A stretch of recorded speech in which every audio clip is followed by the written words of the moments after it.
1919 और 1920 आगे पढ़ाएंगे। दोस्तों पॉइंट पे ध्यान दीजिएगा। 1916 पढ़ाए थे, 5 से लेकर 1905 से लेकर 1916 तक पढ़ाए थे। जैसे होम रूलिंग, गरम दल, नरमपंथी, ये सब पढ़ा चुके थे। अब देखिए 1917 में क्या होता है। 1917 में चंपारण सत्याग्रह होता है। क्या होता है जी? 1917 में चंपारण सत्याग्रह होता है। पहली बार गांधी जी द्वारा सत्याग्रह, पहली बार गांधी जी द्वारा सत्याग्रह 1853 में, 1893 में कहाँ किया गया था जी? अफ्रीका में। अगर आपको पूछे कि गांधी जी सर्वप्रथम या पहली बार या प्रथम बार सत्याग्रह कहाँ किए थे, तो दक्षिण अफ्रीका। कहाँ किए थे जी? दक्षिण अफ्रीका। कब किए थे? तो 1893 में। भारत में पहली बार, अगर भारत शब्द उसमें डाल दिया जाए, पूछे कि भारत में पहली बार सत्याग्रह कहाँ किए थे, तो चंपारण में। चंपारण में किए थे। कारण था 3 कट्ठिया लगान भरना था। 20 कट्ठा खेत होता था, उसमें 3 कट्ठा अंग्रेजों के नील की खेती करके और उसको देना था आप, और उसमें से 17 कट्ठा का अनाज लेना। 3 कट्ठिया माने आप समझिए 3/20, 3 कट्ठिया प्रथा थी। आपका उद्देश्य था, इसका उद्देश्य था 3 कट्ठिया प्रथा को समाप्त करना। ये जो सत्याग्रह चलाया गया था दोस्तों, ये सत्याग्रह जो चलाया गया था, ये 3 कट्ठिया प्रथा को, सरकारी कानून को, अंग्रेजे के कानून को खत्म करने के लिए ये प्रथा चलाई गई थी। इसका जो राजकुमार शुक्ला से अनुरोध पर, राजकुमार शुक्ला थे जो चंपारण के, उसके अनुरोध पर गांधी जी आए। कहाँ आए थे? चंपारण। आंदोलन समाप्त होने के बाद रविंद्रनाथ टैगोर की गांधी जी को, जब ये समाप्त हो गया, सत्याग्रह समाप्त हुआ, तो रविंद्रनाथ टैगोर एक कवि थे जिन्होंने गीत लिखा था अमार सुमार, जो बांग्लादेश का राष्ट्रगीत बना। इन्होंने महात्मा गांधी को महात्मा कहकर पुकारा। इन्होंने महात्मा से संबोधित किया। किसने? रविंद्रनाथ टैगोर ने। किसको? महात्मा गांधी को। देखिए दोस्तों, आज जो है बिहार पुलिस उत्पाद विभाग को 669 या 75 सीट आया है। इसी तरह 12,800 समथिंग कुछ सीट बिहार पुलिस को 16 तारीख से फॉर्म भराने वाला है। आप ठीक कंटिन्यूअस इस तरह से देखिएगा, एकदम इसमें इतना बड़ा अभी तक सीट नहीं आया था। आप 70 से 75 65 तक ले एबव कीजिए, एकदम रिजल्ट आपके हाथ में होगा। एक सीट आपका कंफर्म होता है। तो चलिए चलते हैं दोस्तों पॉइंट पे कहते हैं। अब चले 1918 में। 1918 जो है अहमदाबाद मिल मजदूर 1918 में किया था।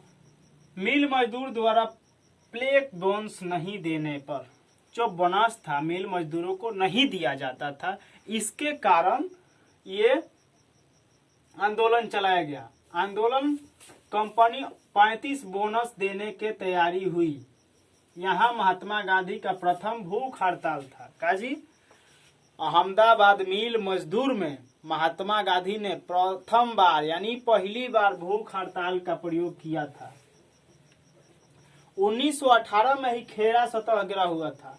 खेरा सत्याग्रह क्या होता है जी? फसलों के कर ना देने पर खेरा सत्याग्रह। जैसे देखिए, फसल नष्ट होने के बाद भी सरकार, जो फसल नष्ट होता था तब भी अंग्रेज सरकार लगान वसूला करते थे किसानों से। उसी समय ये आंदोलन चलाया गया था। इसी को खेरा सत्याग्रह कहा जाता है। इसी आंदोलन के समाप्त हुआ कि जो किसान समर्थ है इस लगान को देने के लिए असमर्थ है वो नहीं देगा, जो समर्थ है वो देगा। मोटा मोटी तौर पर।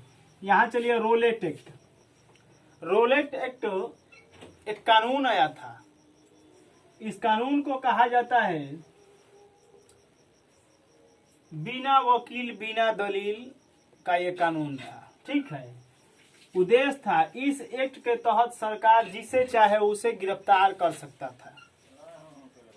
इसे जिसे चाहे उसे गिरफ्तार कर लो, कोई डंडे आओगे किस लिए गिरफ्तार किया वो जानेगा भी नहीं, पर गिरफ्तारी हो गया। ठीक है, इस एक्ट को बना बिना वकील बिना दलील का कानून कहा गया। गांधी जी ने इस एक्ट के खिलाफ आंदोलन चलाया। 6 अप्रैल 1919 को रोलेट एक्ट के खिलाफ आंदोलन चलाया गया था। ठीक है, पूरे देश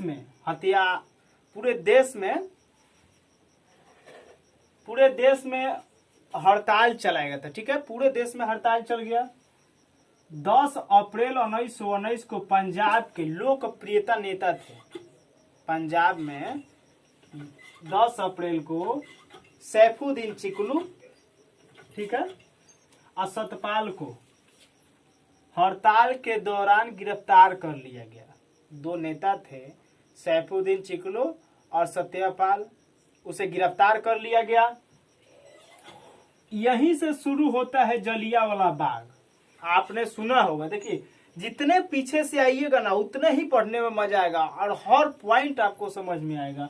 तो देखिए जलियांवाला बाग यहीं से शुरू होता है।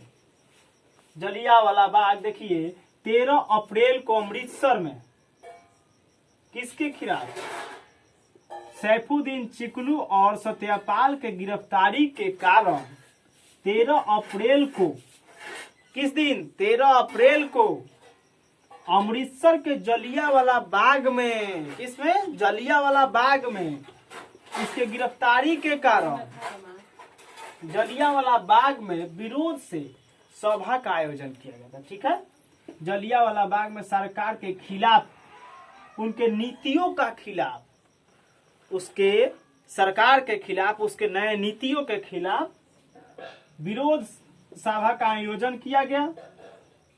सभा के आयोजन के दौरान, सभा के और जो आयोजन थे उसी के दौरान कमांडर जनरल ओ डायर, एक व्यक्ति था जिसका नाम था O Dyer, general O Dyer ने गोलियां चलवा दी। उस सभा में जाकर अनधून गोलियां चलवा दी, जिसके कारण काफी लोगों को मौत हो गया। देखिए कहा जाता है अपने देश को, माने किसी भी शॉर्टकट में जान लीजिए कि किसी के गुलाम करने के लिए जब अपने घर में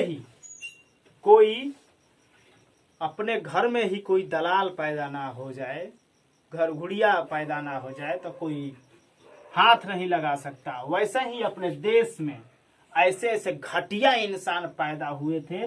देखिए हंस नामक एक राजा था जो भारतीय था। ये चुट्टा भारतीय था। हंस नामक राजा एक भारतीय था जिस ओ डायर को मदद किया था उसमें, जिसके कारण लाखों भारतीयों का, हजारों भारतीयों, सैकड़ों का अनाधून गोलियां चल गया। और उसमें एक इनार था। सोचिए उसमें 121 या 25 लोग मिले थे। उस इनार में लोग भागने के कारण, गोलियों से लगने के कारण, बचने के कारण इनार में कूद पड़े, गिर पड़े, इनार के पानी बाहर आ गया।